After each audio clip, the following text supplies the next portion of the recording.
Thank you. Now, Thank you, Joe. you're both co-sponsoring a bill that would provide assistance to restaurants and taverns. What have you been hearing from the restaurants and taverns in your district over the past few months? Well, actually, a number of different things, Phil, with regard to opening and still being mindful of social distancing. And I'm sure Senator Iovino have her own responses to that. But in our district, and particularly in some of the Westmoreland County areas, we've heard that, look, we think we can do better. Most of the folks we've talked to have been very mindful of the social distancing, the masks, and so forth. But very simply, the food industry simply can't make it on 25% capacity. We know that. Any of us that have been around business for any number of years would agree with their comments. And frankly, we've been gathering this data for the last 3 or 4 months. And Senator Iovino and I, and Senator Costa, Senator Fontana, and others actually attended a meeting in Senator Iovino's district, which I'll let her speak to. But I thought their requests, and we could go over them in a few minutes, but were very reasonable. They weren't resisting the fact that we need to be mindful of people's health. But we also have to consider what it does to the small businesses. And frankly, I think it's been the end of March, I actually wrote a bill to address the virus and the economy at the same time, Phil. And I felt, because of my experience in 2008 with the recession when I was mayor of McKeesport, I know what the end game is going to be with regard to the economy. We're going to lose some of these businesses, which means we're going to lose jobs. And you just have to find a way to do things at the same time. And I think we can do that. And I don't want to talk too long about that. I think you get the point. And it was mentioned many times about the regional differences. In some of the counties, there are very, very few cases. In Forest County, there were 7 cases. That's all I've seen the past 4 months. But again, in the eastern part of the state and even in Allegheny County, we've seen some surges. So we have to be responsible as elected officials to make sure that we're mindful of the virus. I'm hearing very similar things from these businesses in my district. So the challenge to try to make a go of it at 25%, the social distancing, et cetera, it's untenable for certain businesses of a certain size. So I will echo that. The other thing that I tried to make them understand at the meeting that you referenced was that I get it. I was actually, my father was a tavern owner and a pizza shop owner. I lived this life of being, it's not large margins that these individuals live on.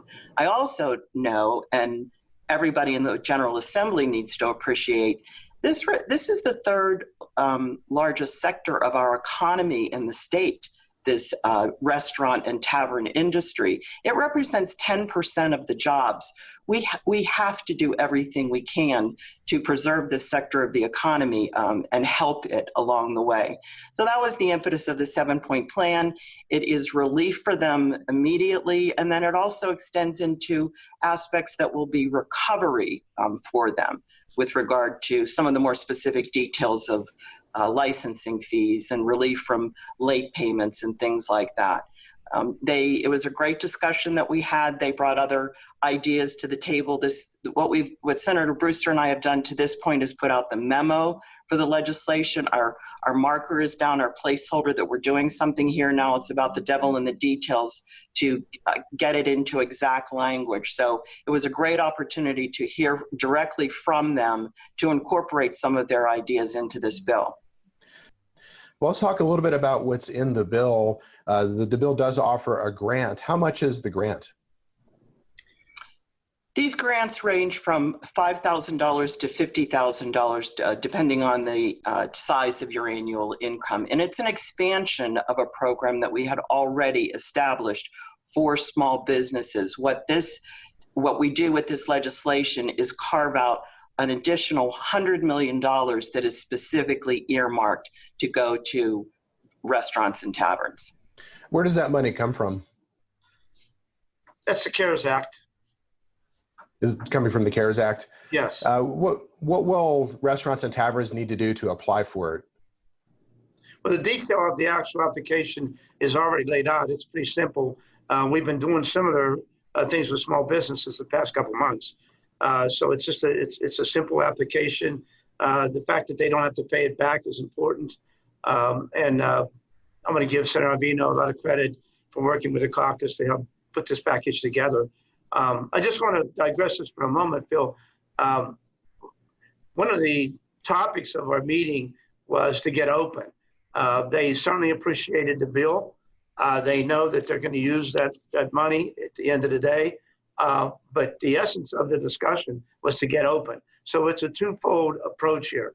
And of course, no one's going to turn down any type of help at the end of the day, because the profit margin in most of these industry, in most of the restaurants in particular, in the food industry, as Senator Iovino mentioned, is very thin margin. So you can't afford to go too far below 100%. But getting open was really the essence of the meeting. And I think it added a great deal of credibility to our letter to the governor, which we agreed to pen that day, which we did. When we left that meeting, Senator Iovino and Senator Costa and Fontana and I had agreed to send a letter to the governor. It went out the very next day, copied the group that were in attendance, and specifically asking for recommendations to alter his plan for restaurants and taverns. And of course, we're waiting for that response.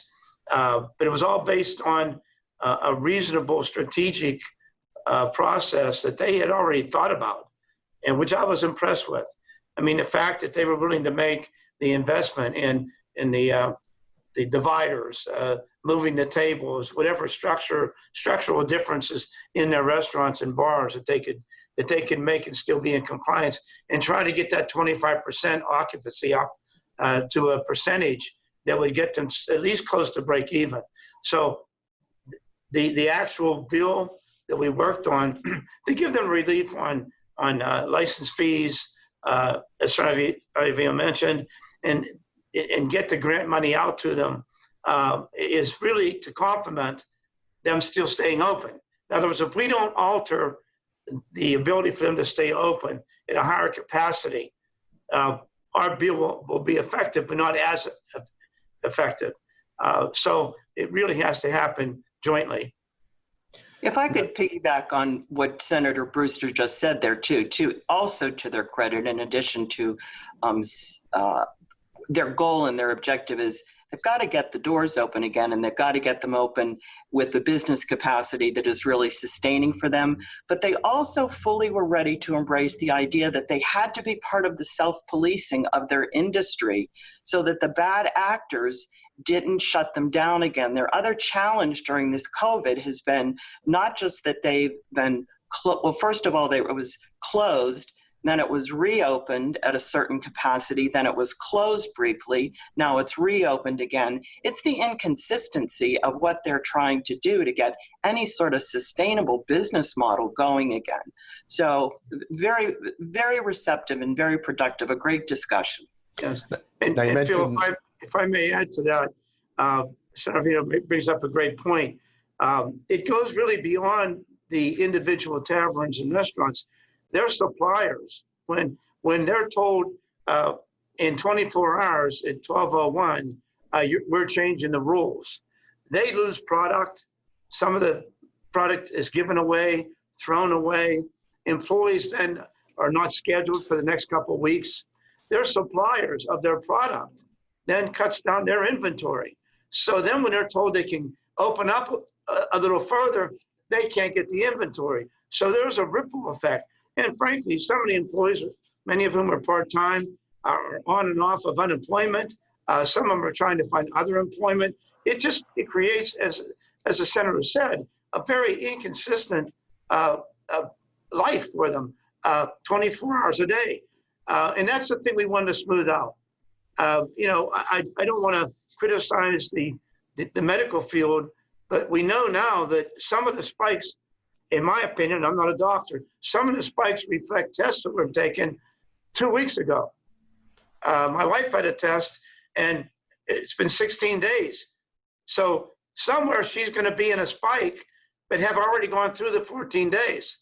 and didn't test positive. So I'm not sure if the spikes that we're seeing are matching up with a strategy in every case, in every county is consistent enough. And I think, as Senator Iovino mentioned, that inconsistency causes great heartache for these individuals. Just want to bring that point up because I think it's really the basis for the complaints we're getting. Now, the bill would also increase the wholesale liquor discount for purchases from PLCB. How much is that expected to save? Or why is that important for these restaurants and taverns? I think it goes from 10 to 15% over the next 6 months. I don't have the bill in front of me. Look, it helps. It's like anything else. If you have a business and somebody says you don't have to pay 100% of your light bill, pay 50%, it's that kind of methodology, trying to help them with the core expenses that they have day to day. And that's basically what the rest of the bill does. The grants obviously are helpful. And you asked the question, many of us have been doing Zoom sessions. I had one with 150 small businesses on to help them through the grant process. It's relatively simple, but all of our offices are available to help with that. Statewide, I think the last number we saw was we have 190,000 small businesses in Pennsylvania, I believe with 200 employees or less. And at some point in time, they fall into this category. How many we have in each Senate district? I think I've got about 4,000 taverns and restaurants in my district. And so we try to have some direct impact with them on a daily basis. So the process to getting the information for the grant applications is pretty simple. Now, is there any kind of penalty or anything involved if a restaurant is not following the public health standards that are set during the emergency? You jeopardize the loss of the grant if you do not comply with everything that is recommended by our State Department of Health or the CDC. And to your prior question, it's about it's estimated to be a $35 million savings to the industry. And of course, the savings to the individual business owner, going from 10% to 15%, is a function of how large of a chunk of your resources that you need to run your business that would translate into. Well, we're out of time. We've been speaking with Senator Pam Iovino, a Democrat from Washington and Allegheny counties, and Senator Jim Brewster, a Democrat from Westmoreland and Allegheny counties. Thank you both for joining me. Thank you. My pleasure. Thank you. PCN is working to help keep Pennsylvanians informed as restrictions are lifted across the state. Join us for Coronavirus Impact, a discussion with civic, business, and government leaders on COVID-19's impact on life during and after the pandemic in Pennsylvania. Watch on cable and stream free on the PCN app.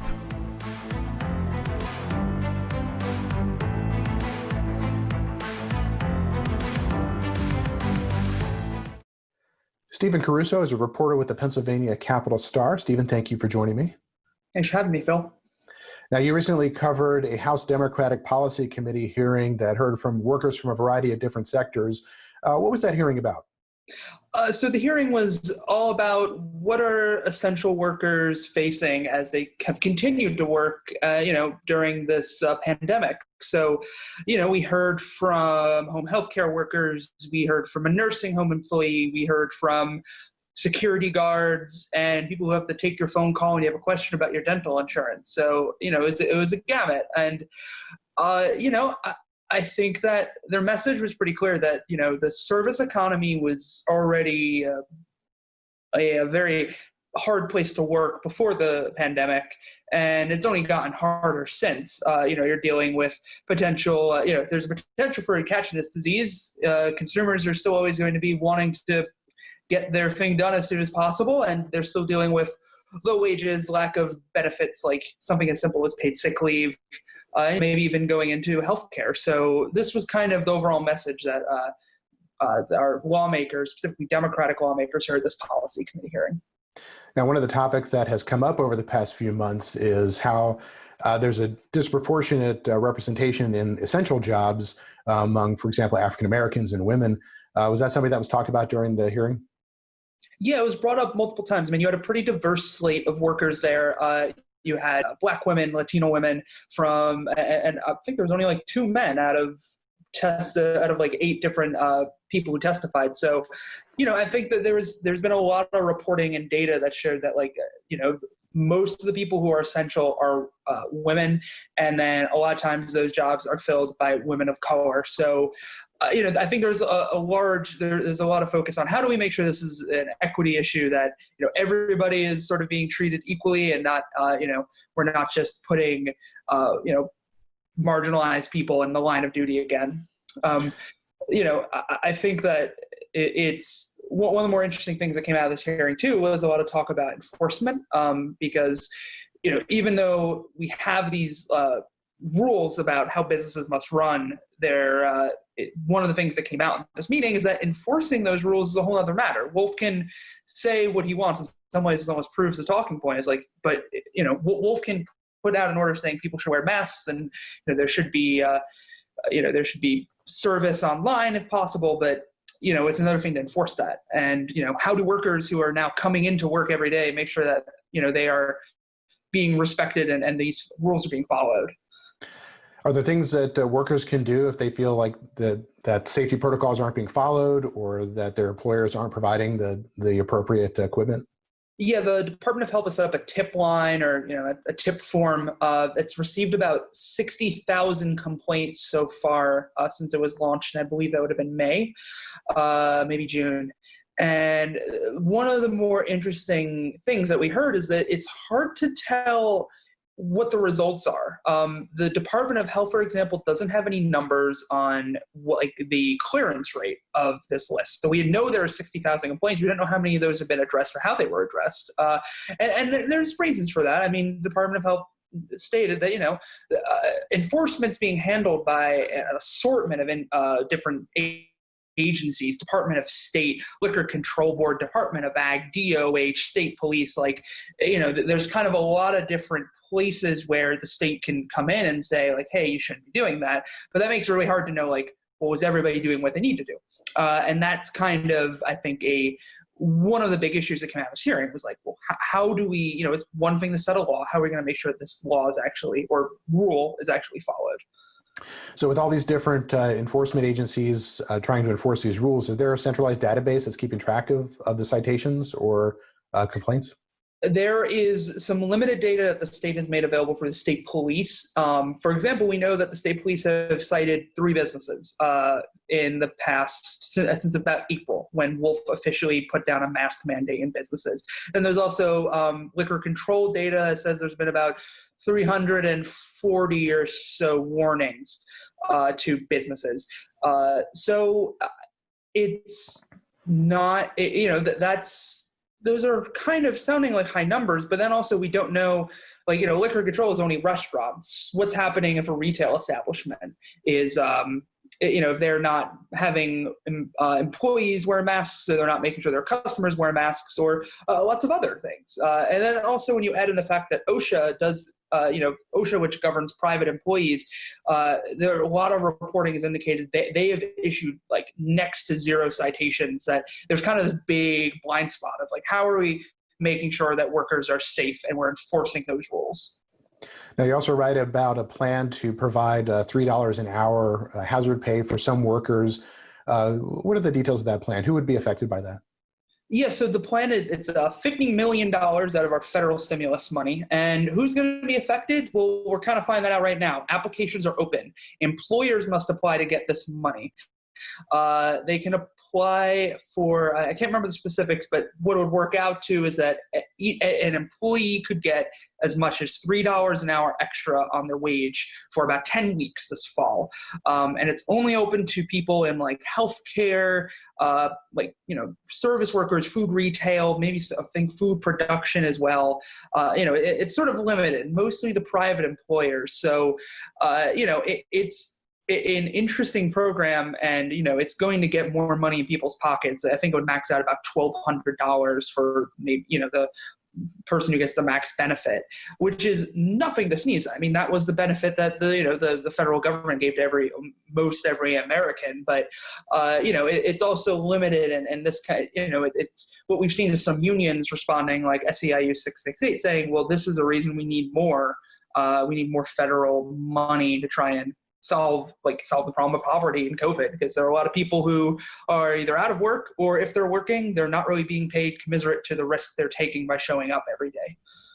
Now, Governor Tom Wolf recently allowed a bill to become law without his signature that would address right-to-know requests during emergencies. Why did he allow it to become law without a signature? He allowed it to become law because I think a lot of people were telling him to please let it become law. So, Wolf originally was hard on, he's going to veto this. I mean, he publicly said that.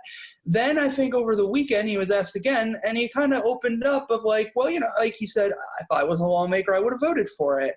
He started sort of being like, we're still considering it. And then on Sunday, the last day he could take action, he said he was going to allow it to become law without signing it, which is sort of a gubernatorial way of saying, I don't necessarily like this, but there's not much I can do about it. I think talking to Democrats, there was definitely a real risk that Wolf would have his veto overridden on this bill.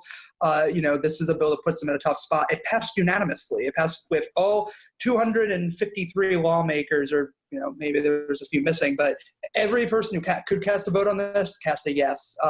It's a hard thing to say no to. Expanding access to public records, making sure that the administration has to answer these records. There's some requirement. So, I think he was in a tight spot, and looking at it on balance, better to let it go in the law. He's yet to have a veto overridden, and, if you're making decisions like that, that makes sense. Now, you're a reporter and you work for the Pennsylvania Capital Star. Did you or your organization file any requests during the COVID-19 period? Yeah, we filed requests for life-sustaining businesses, emails. I've also been bothering the General Assembly with email, right-to-know requests. So, which is, an important thing to know is that I've been getting responses from the, General Assembly. The administration took a little bit longer, but that's also where it's really important to note that the administration has a little higher obligation of things to reveal under states' open records requests. I can get the emails of Governor Tom Wolf if there's nothing in there that's private under exceptions, but I cannot get the emails of, say, Speaker of the House Brian Cutler or Senate Pro Tem Joe Scarnati, except in very special circumstances. So there's sort of this discrepancy, which the administration pointed out in a very long statement where they said, look, we're going to let this become law, but we think if you're really serious about transparency, there's much more that you should do. Well, we're out of time. We've been speaking with Stephen Caruso. He's a reporter with the Pennsylvania Capital Star. Stephen, thank you for joining me. No problem, Phil. Thanks a lot.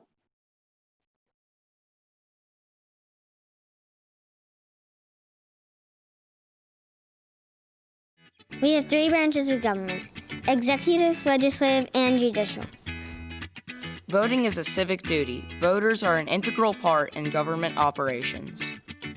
When I run for office, you can be my campaign manager. Do you have a child curious about civic engagement? Support their passion with PCN Civics 101, a free online resource presented by the Pennsylvania Cable